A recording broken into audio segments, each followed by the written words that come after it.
جس وقت ظلم کرتا ہے نا اس وقت وہ یہ سمجھ بیٹھتا ہے کہ میں ہمیشہ اسی طاقت میں رہوں گا۔ ظالم جب ظلم کرتا ہے تو وہ سمجھتا ہے کہ شاید یہی قوت، یہی طاقت، یہی جوانی، یہی اقتدار یہ قائم رہے گا، لیکن کبھی ظلم کا راج قائم رہ سکا نہیں، رہتا ہی نہیں۔ یزید نے ظلم کی حد کر دی، جب تخت حکومت میں بیٹھا تو ظلم کی حد کر دی،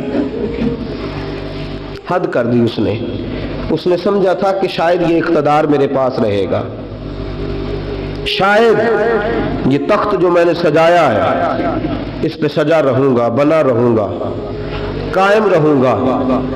اسے سمجھ نہیں نہ آئی کہ حکومتیں ظلم سے نہیں عدل سے قائم رہتی ہیں۔ میرے عمر فاروق رضی اللہ تعالیٰ عنہ کی حکومت عدل سے قائم تھی تو 12 سال قائم رہی، 12 سال قائم رہی، اور عمر چلے گئے، عدل کرتے کرتے چلے گئے۔ میں اگلے جمعے بیان کروں گا حضرت عمر کے بارے میں۔ جناب عمر چلے گئے، عدل کرتے کرتے دنیا سے رخصت ہو گئے، لیکن مدینے کی گلی سے بھی جا کے پوچھو گے تو عمر کے عدل کی گواہی دے گی۔ مدینے کی گلی اور مٹی بھی کہے گی کہ عمر عادل تھا۔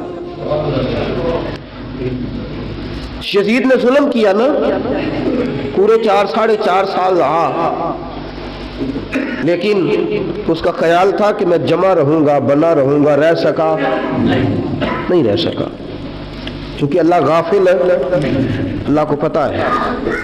اور ایک اور بات بھی، ایک اور جملہ بھی کہنے لگا ہوں، اسے بھی یاد رکھیے گا، ظالموں کو مددگار بھی مل جاتے ہیں،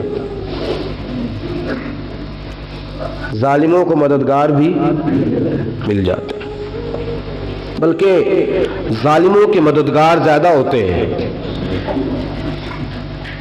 بدی جلدی پھیلتی ہے، گناہ جلدی پھیلتا ہے، ظالموں کے مددگار زیادہ ہوتے ہیں۔ یزید کو مددگار ملے، ابن سعد ملا، ابن زیاد ملا، شمر ملا، خولی بن یزید ملا، بڑے اسے مددگار ملے جو کہتے تھے کہ بالکل کوئی خطرہ ہی نہیں، دنیا تو ترستی ہے تیری دید کو، اور سب خیر ہے، ہر جگہ امن ہی امن ہے۔ یزید جب ظلم کر رہا تھا تو سمجھتا تھا مجھے کوئی نہیں پوچھے گا، کوئی میرے قریب نہیں آئے گا، لیکن یارو اس تک دنیا کا کوئی بندہ تو نہیں پہنچ سکا، لیکن اللہ کا قہر تو پہنچ گیا نا، اللہ کے انصاف کا ہاتھ تو پہنچ گیا نا، رب تو ہے نا دیکھنے والا۔ عبید اللہ ابن زیاد کے دربار میں جب سیدنا امام حسین کا کٹا ہوا سر پہنچا نا، اس نے ایک چھڑی پکڑی، اور چھڑی پکڑ کے نا تو امام حسین کے لبوں پہ مارنے لگا، کہنے لگا تجھے کہا تھا نا بات مان جا، کٹا ہوا سر تشت میں رکھا ہے، تجھے کہا تھا نا بات مان جا۔ راوی کہتا ہوں عبید اللہ ابن زیاد نے چھڑی ماری اور اس نے بے ادبی کی، کہنے لگا تو تھا ہی اس قسم کا، تیرا یہی حال ہونا چاہیے تھا معاذ اللہ۔ حضرت بریدہ اسلمی حضور کے صحابی دربار میں موجود تھے، فرمایا ابن زیاد تو برا ہے، تیرا باپ برا ہے، چھڑی پیچھے کر، کئی بار میں نے ان لبوں کو مصطفیٰ کو بوسے دیکھے ہوئے دیکھا ہے، پیچھے کر، پیچھے کر، ہٹا لے۔ راوی کہتے ہیں کہ 1 2 3 4 5 6 سال گزر گئے، وہی کوفے کا دربار، وہی محل، وہی تخت اور وہی تشت جس میں امام حسین کا سر رکھ کے لایا گیا تھا۔ 6 سال کے بعد مختار ثقفی حکمران بن گیا۔ مختار ثقفی نے کہا کہ میں چن چن کے ماروں گا وہ بندے جنہوں نے امام حسین کو قتل کیا تھا۔ 1 نہیں 2 نہیں 4 نہیں 6000 بندہ مارا اس نے، چن چن کے۔ راوی کہتے ہیں کہ یہ ابن زیاد 30,000 فوج لے کے نہر فرات کے کنارے میدان کربلا کے سامنے آیا اور اس نے جہاد کیا۔ مختار ثقفی نے ابراہیم بن مالک کو بھیجا، فرمایا جاؤ قتل کر کے لاؤ۔ لڑائی شروع ہو گئی،